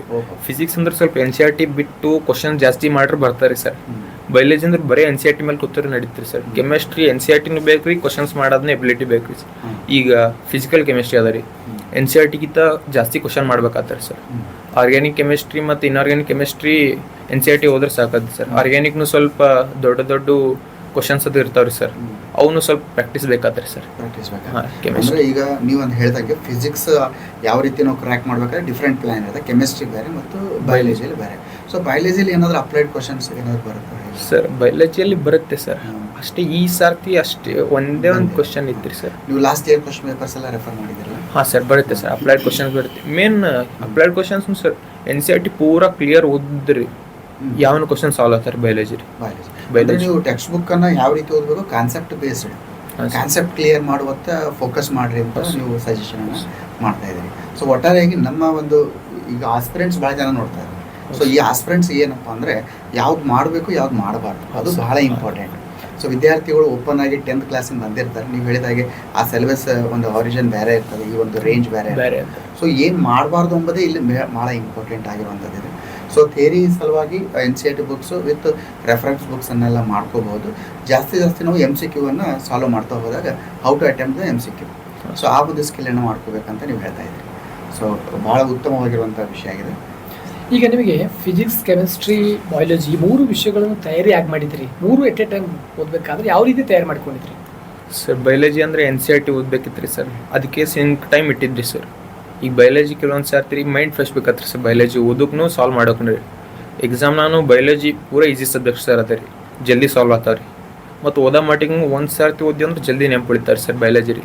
ಅದಕ್ಕೆ ಬಯಾಲಜಿ ರಾತ್ರಿ ಅದು ಓದ್ತಿದ್ರಿ ಸರ್. ಇಲ್ಲಿಕ ಬೆಳಗ್ಗೆ ಎದ್ದು ಮುಂಜಾನೆ 4-5 ಕೇಳ್ತಿದ್ದೆ ಸರ್ ಬಯಾಲಜಿ ಓದೋ ಸಲುವಾಗಿ ಅಂದು ಅವಾಗ ಓದ್ತಿದ್ರಿ. ಮತ್ತು ಕೆಮಿಸ್ಟ್ರಿ, ಫಿಸಿಕ್ಸ್ ಎಲ್ಲ ಸಾಲ್ವ್ ಅದು ಮಾಡ್ಕೊತೀವಿ. ಅಂದರೆ ನಿಮಗೆ ಯಾವುದು ಕಷ್ಟವಾಗಿರ್ತಕ್ಕಂಥ ವಿಷಯ ಯಾವುದಾಗಿತ್ತು ಮತ್ತು ಯಾವುದಾದ್ರೂ ಒಂದು ಸಬ್ಜೆಕ್ಟ್ನಲ್ಲಿ ಯಾವುದಾದ್ರೂ ಒಂದು ಚಾಪ್ಟರ್ ಕಷ್ಟವಾಗಿತ್ತು ಅಂಥದ್ದು ಏನಾದರೂ ನೆನಪಿಸ್ಕೊಂಡು ಅದನ್ನು ಯಾವ ರೀತಿ ಪರಿಹರಿಸ್ಕೊಂಡಿದ್ರಿ ಅನ್ನೋ ಬಗ್ಗೆ? ಸರ್ ಕಷ್ಟ ಅಂದ್ರೆ ಫಸ್ಟಿಗೆ ಸ್ವಲ್ಪ ಬಯಾಲಜಿನೇ ಸ್ವಲ್ಪ ಟಫ್ ಆಗ್ತಿದ್ರಿ ಸರ್. ಫಸ್ಟಿಗೆ ಸ್ವಲ್ಪ ಬಯಾಲಜಿ ಮಾರ್ಕ್ಸ್ ಅದು ಬರ್ತಿರಲಿಲ್ಲ ರೀ. ಅವಾಗ ಗೊತ್ತಾಯ್ತು, ಟೀಚರ್ಸಿಗೆ ಕೇಳ್ತಿದ್ದೆ ಸರ್ ನಾನು ಹಿಂದ್ರೆ ಹೆಂಗೆ ಓದಬೇಕು ಅನ್ನೋ NCERT ಓದ್ಬೇಕಾಗ್ತಾರೆ. NCERT exact full line to line ಎಲ್ಲ ಲೈನ್ ಹಿಂಗೆ ಗೊತ್ತಿರ್ಬೇಕು ರೀ ಸರ್, ಅದ್ರ ಮೀನಿಂಗ್ ಗೊತ್ತಿರ್ಬೇಕು ರೀ. ಫಸ್ಟಿಗೆ ಅದು ಹೈರಾಣ ಆಗ್ತದೆ ಸರ್, ಆಮೇಲೆ ಅದು ಬಯಾಲಜಿ ಈಸಿ ಆಯ್ತು ರೀ. ಸೊ ಈಗ ರ್ಯಾಪಿಡ್ ಕ್ವಶನ್ಸ್ ಅಂತ ಹೇಳಿ ಒಂದಿಷ್ಟು ಒಂದೇ ನಿಮಿಷದಲ್ಲಿ ಸೊ ಒಂದಿಷ್ಟು ರ್ಯಾಪಿಡ್ ಕ್ವಶನ್ಸ್ ಅಂತ ಇರ್ತದೆ. ಸೊ 1 ಸೆಕೆಂಡಲ್ಲಿ ಆನ್ಸರ್ ಮಾಡಬೇಕು. ನಿಮ್ಮ ನೆಚ್ಚಿನ ಸಬ್ಜೆಕ್ಟ್ ಯಾವುದು? ಫಿಸಿಕ್ಸ್. ಆಮೇಲೆ ಅದರಲ್ಲಿ ಕಷ್ಟವಾದ ಸಬ್ಜೆಕ್ಟ್ ಯಾವುದು? ಕಷ್ಟ ನೋಡ್ರಿ ಫಿಸಿಕ್ಸ್ ಆದ್ರೆ ಸರ್ ಅಷ್ಟೇ. ನನ್ನ ನೆಚ್ಚಿನ ಸಬ್ಜೆಕ್ಟ್ ಫಿಸಿಕ್ಸ್. ನೆಚ್ಚಿನ ಸಬ್ಜೆಕ್ಟ್ ಹೌದು ಮತ್ತು ಕಷ್ಟ ಸಬ್ಜೆಕ್ಟ್ ಹೌದು. ಸೊ ಹಾರ್ಡ್ ಸಬ್ಜೆಕ್ಟ್ ಅನ್ನೇ ನೀವು ನೆಚ್ಚಿನ ಸಬ್ಜೆಕ್ಟ್ ಮಾಡ್ಕೊಂಡಿದ್ರಿಂದ ಈ ನೀಟ್ ಅಂಡ್ ಕ್ಲಿಯರ್ ಆಗಿದೆ ಅಂತ. ಓಕೆ, ದಿನಕ್ಕೆ ಎಷ್ಟು ಗಂಟೆ ನಿದ್ರೆ ಮಾಡ್ತಾ ಇದ್ರಿ? 6-7 ಗಂಟೆ ಸರ್. 6 ರಿಂದ 7 ಗಂಟೆ ನಿದ್ರೆ ಬೇಕೇ ಬೇಕು. ಓಕೆ, ದಿನಕ್ಕೆ ಎಷ್ಟು MCQ ಪ್ರಾಕ್ಟೀಸ್ ಮಾಡ್ತಾ ಇದ್ರಿ ಸರ್? ಹಂಗೇನು MCQ ಫಿಕ್ಸ್ ಇರಲಿಲ್ಲ ರೀ. ಈಗ ಸಬ್ಜೆಕ್ಟ್ ವೈಸ್ ಡಿಪೆಂಡ್ ಆಗ್ತಾರೆ ಸರ್. ಫಿಸಿಕ್ಸ್ ಸ್ವಲ್ಪ ಜಾಸ್ತಿ ಮಾಡ್ತಿದ್ರಿ, ಬಯಾಲಜಿ ಅದು MCQ ಅಷ್ಟು ಜಾಸ್ತಿ ಸಾಲ್ವ್ ಮಾಡ್ತಿರ್ರಿ, ಬರೀ POQ ಅಷ್ಟೇ ಮಾಡ್ತಿದ್ರಿ. ಬಯಾಲಜಿ ಅಲ್ಲಿ ವೀಕ್ಲಿ ಟೆಸ್ಟ್ನಾಗೆ ಮುಗಿತಿದ್ರಿ ಸರ್ ಬಯಾಲಜಿ. ಫಿಸಿಕ್ಸ್ ಅದು ಸ್ವಲ್ಪ ಜಾಸ್ತಿ ಮಾಡ್ತೀವಿ. ಓಕೆ, ಒಂದು ದಿನದಲ್ಲಿ ಹೆಚ್ಚು ಓದಿದ ಗಂಟೆಗಳು ನಿಮ್ಮ ಒಂದು 2 ವರ್ಷದ ಜರ್ನಿಯಲ್ಲಿ? ಈಗ ನೀಟಿನ್ಕಿಂತ ಮೊದಲಿನ ದಿವಸ ರೀ ಸರ್, ಒಂದು 2 ದಿನ ಮೊದಲು ರೀ, ಅವಾಗ ಒಂದು ಸರ್ತಿ ಒಂದು 15-16 ಗಂಟೆ ಓದಿದ್ರಿ ಸರ್. Very good. ಸೊ ನಿಮ್ಮ favourite teacher? Physics Prashant sir. Okay, ನಿಮ್ಮ favourite reference book? MTG publication ಇತ್ತು ಸರ್. MTG publication. ಓಕೆ, ಭಾಳ ಈಗ ಸ್ಟ್ರೆಸ್ ಅಂತೂ ಇರ್ತದೆ. ಪ್ರತಿ ವಾರದಲ್ಲಿ ಒಂದೊಂದು ಏನಾಗ್ತಿತ್ತು, ನೀವು ವೀಕ್ಲಿ ಟೆಸ್ಟ್ ಕಂಡಕ್ಟ್ ಮಾಡ್ತಾ ಇದ್ರಿ. ಪ್ರತಿ ಎಕ್ಸಾಮ್ ಓದ್ಕೊಳ್ಳಿ ಮತ್ತೊಂದು ಸಿಲೆಬಸ್ ಬರ್ತಾ ಇತ್ತು ಟೆಲಿಗ್ರಾಮಲ್ಲಿ. ಸೊ ನೀವು ಸ್ಟ್ರೆಸ್ ಆಗ್ತಾ ಇತ್ತಾ? ಸ್ಟ್ರೆಸ್ ಸರ್ ಆಗ್ತಿತ್ತು ರೀ ಅವಾಗ ಅಷ್ಟೇ. ಅದು ತಲೆ ಕೆಡ್ಸೋತಿರ್ಲಿಲ್ಲ ರೀ, ಮಾರ್ಕ್ಸಿಂದು ತಲೆ ಕೆಡ್ಸೋತಿರ್ಲಿಲ್ಲ ರೀ. ಮತ್ತು ಈಗ ದೊಡ್ಡ ಸಿಲೆಬಸ್ ಅದ ಅಂತ ಹಿಂಗೆ ಯೋಚನೆ ಮಾಡ್ತಿರ್ಲಿ, ನನ್ನ ಕೈಲೇ ತಂದ್ಕೊಂಡು ಕೊಡ್ತಿದ್ರಿ ಸರ್. ಈ ವೀಕ್ಲಿ ಟೆಸ್ಟ್ನಲ್ಲಿ ಏನಾದರೂ ಕಡಿಮೆ ಅಂಕ ಬಂದಿರುವಂಥ ಅನುಭವ ಇದೆ ವೀಕ್ಲಿ ಟೆಸ್ಟ್? ಹಾಂ ಸರ್, ಈಗ ಸ್ವಲ್ಪ ಓದೋದು ಸ್ವಲ್ಪ ಚಂದ ಆಗಿರ್ಲಿ ಅಂದ್ರೆ ಬರ್ತೀವ್ರಿ. 600 ಸಮೀಪ ಅದೇ ಕಡಿಮೆ ಅಂಕ ರೀ ಸರ್. ಆ ಸ್ಟ್ರೆಸ್ ಬಂದಾಗ ಹೆಂಗೆ ಮ್ಯಾನೇಜ್ ಮಾಡ್ತಾ ಇದ್ದೀರಿ? ಪೇರೆಂಟ್ಸಿಗೆ ಫೋನ್ ಹಚ್ತಿದ್ದೆ ರೀ. ಅಂದ್ರೆ ನಾವು ಹಾಸ್ಟೆಲ್ ರೀ, ಪೇರೆಂಟ್ಸಿಗೆ ಫೋನ್ ಹಚ್ಚಿ ಕಮ್ಮಿ ಬಂದವ ಹಿಂಗನ್ನ ಅವರು ಹೇಳ್ತೇವ್ರಿ. ಹಂಗೆ ಈಗ ಒಂದು ಸರ್ತಿ ಮ್ಯಾಲೆ ಹೋಗ್ಬೇಕಂದ್ರೆ ಕೆಳಗಿಂದ ಮ್ಯಾಲೆ ಹೋಗ್ಬೇಕಾಗ್ತಾರೆ. ಯಾವಾಗಲೂ ಮ್ಯಾಲೆ ಇದ್ರೆ ಒಮ್ಮೆ ಕೆಳಗೆ ಬರೋಣ ಬುಕ್ಳು ದುಃಖಾಗ್ತಾರೆ ಸರ್. ಅವಾಗ ಅದಕ್ಕೆ ಈಗ ಸ್ಟ್ರೆಸ್ ಅದು ಆಗ್ತದೆ ರೀ. ಓಕೆ, ಸೊ ಈಗ ಮೊಬೈಲ್ ಮತ್ತು ಲ್ಯಾಪ್ಟಾಪನ್ನು ಬಳಕೆ ಮಾಡ್ಕೊಂಡಿದ್ದಾರೆ ಸ್ಟಡೀಸ್? ಇಲ್ಲ ಮಾಡಿಲ್ಲ. ಮೊಬೈಲ್ ಬಳಕೆ ದಿನಕ್ಕೆ ಎಷ್ಟು ನಿಮಿಷ ಅಂದ್ರೆ ಬಳಕೆ ಮಾಡಿದೆ? ಓಕೆ, ನಿಮ್ಮ ಯಶಸ್ವಿಯನ್ನು ಏನು ಸಕ್ಸಸ್ ಆಗಿದ್ರಿ, ಅದು ಒಂದು ಮಂತ್ರ ಅಥವಾ ಏನಾದರೂ ಹೇಳ್ಬೋದು ಒಂದು ಸಿಂಗಲ್ ಲೈನಲ್ಲಿ? ಯಾವ ರೀತಿ ಯಶಸ್ವಿ? ಶರಣನ್ ಕೃಪೆ, ಶರಣ ಬಸವೇಶ್ವರನ್. ಈಗ ನೀವು ಹೇಳ್ತಾ ಇದ್ರಿ ತಮಗೆ ಡಿಪ್ರೆಷನ್ ಆಯಿತು ಅಥವಾ ಒಂದಿಷ್ಟು ಸಕ್ಸಸ್ ಆಗದೇ ಇದ್ದಾಗ ಪೇರೆಂಟ್ಸ್ಗೆ ಹಚ್ತಾರೆ. ಪೇರೆಂಟ್ಸ್ ಪಾತ್ರ ಹೇಗಿತ್ತು ಅನ್ನೋದ್ರ ಬಗ್ಗೆ ನಿಮ್ಮ ತಂದೆಯವರಿಂದ ನಾವು ಕೇಳ್ಕೊಂಡು. ಸರ್ ಧನ್ಯವಾದ ಸರ್, ನಮಸ್ಕಾರಗಳು. ತಮ್ಮ ಮಗನ ಸಾಧನೆ ಇವತ್ತು ಏನಾಗಿದೆ ಅಂತಂದರೆ ಇಡೀ ರಾಜ್ಯ ಹೆಮ್ಮೆ ಪಡ್ತಕ್ಕಂಥ ವಿಷಯ ಆಗಿದೆ. ಹಾಗಾಗಿ ತಮ್ಮ ಮಗ ವೈದ್ಯನಾಗ್ತಾನೆ, ಮುಂಬರ್ತಕ್ಕಂಥಲ್ಲಿ ಪ್ರಸಿದ್ಧವಾಗಿರ್ತಕ್ಕಂಥ ವೈದ್ಯನೇ ಆಗ್ತಾನೆ. ಹಾಗಾಗಿ ನಿಮಗೆ ಏನು ಅನ್ನಿಸ್ತಾ ಇದೆ ಮಗನ ಒಂದು ಈ ಯಶಸ್ಸು ತಾವು ಯಾವ ರೀತಿಯಲ್ಲಿ ನೋಡ್ತಾ ಇದ್ದೀರಿ? ಸರ್, ಬೆಳೆಯುವ ಸಿರಿ ಮೊಳಕೆಯಲ್ಲಿ ನೋಡು ಎನ್ನುವಂತೆ ಆತ ಹುಟ್ಟಿನಿಂದಲೇ ಒಂದು ರೀತಿಯಲ್ಲಿ ಚಾಣಕ್ಯ ವಿದ್ಯಾರ್ಥಿ ಅಂದರೆ ತಪ್ಪಲ್ಲ. ನಾವು ಆಳಂದ ನಗರದಲ್ಲಿ ಮನೆ ಮಾಡಿಕೊಂಡು ನಾನು ಆಳಂದ ತಾಲೂಕಿನ ಸರ್ಕಾರಿ ಪ್ರೌಢಶಾಲೆ ಹೊರವಳಿಯಲ್ಲಿ ಕನ್ನಡ ಶಿಕ್ಷಕನ ಕೆಲಸ ಮಾಡ್ತಾ ಇದ್ದೀನಿ. ಈತನಿಗೆ 6 ವರ್ಷ ತುಂಬಿದ ಸಂದರ್ಭದಲ್ಲಿ ಆಳಂದ ನಗರದಲ್ಲಿರ್ತಕ್ಕಂಥ ಒಂದು ಶ್ರೀ ಸಿದ್ಧಲಿಂಗ ಶಿವಾಚಾರ್ಯ ಸಂಸ್ಥಾನ ಮಠದಲ್ಲಿ ನಾನು ಈತನನ್ನು ದಾಖಲೆ ಮಾಡಿದೆ. ಆ ಒಂದು ಮಠದ ಒಂದಲ್ಲಿ ನಡೆಯುವಂಥ ಹಲವಾರು ಚಟುವಟಿಕೆಗಳು ಮತ್ತು ಶರಣರ ಪ್ರಭಾವ, ಒಂದು ಮಠದ ಸಂಸ್ಕೃತಿ ಒಂದು ಮೇಲೆ ಒಂದು ಒಳ್ಳೆಯ ರೀತಿ ಒಂದು ಸಂಸ್ಕಾರವನ್ನು ಬೆಳಲಿಕ್ಕೆ ಸಾಧ್ಯ ಆಯಿತು. ಇವರ ಅಕ್ಕನಿಗೆ ನಾವು ಇವನಿಗಿಂತಲೂ ಹಿರಿಯೊಳಗಿರ್ತಕ್ಕಂಥ 2 ವರ್ಷ ಸೀನಿಯರ್ ಆಗಿರ್ತಕ್ಕಂಥವ್ರ ಅಕ್ಕಳಿಗೆ ನಾವು ನವೋದಯ ಕೋಚಿಂಗನ್ನು ಮಾಡ್ತಾ ಇದ್ದೆ. ಆ ಕೋಚಿಂಗ್ ಮಾಡೋ ಸಂದರ್ಭದಲ್ಲಿ ಅವಳಿಗಿಂತ ಮೊದಲೇ ಈತನು MCQ ಮೆಂಟಲ್ ಎಬಿಲಿಟಿ ಪ್ರಶ್ನೆಗಳನ್ನು ಉತ್ತರ ಮಾಡ್ತಾ ಇದ್ದ. ಇದನ್ನೇ ನಾವು ಆಕೆಯ ನವೋದಯ ಪರೀಕ್ಷೆಯಲ್ಲಿ ಪಾಸ್ ಆಗಲಿಲ್ಲ. ಬಟ್ ಈತನು ಅರ್ಬನ್ನಲ್ಲಿ ತನ್ನ ಹೆಸರಿಟ್ಟುಕೊಂಡೇ, ಅಂದ್ರೆ ಆತನು ಓದ್ತಾ ಇರುವ ಶಾಲೆ ನಗರ ಪ್ರದೇಶದಲ್ಲಿದ್ದರೂ ಸಹ ಒಂದು ಅತಿ ಚಿಕ್ಕ ಶಾಲೆ.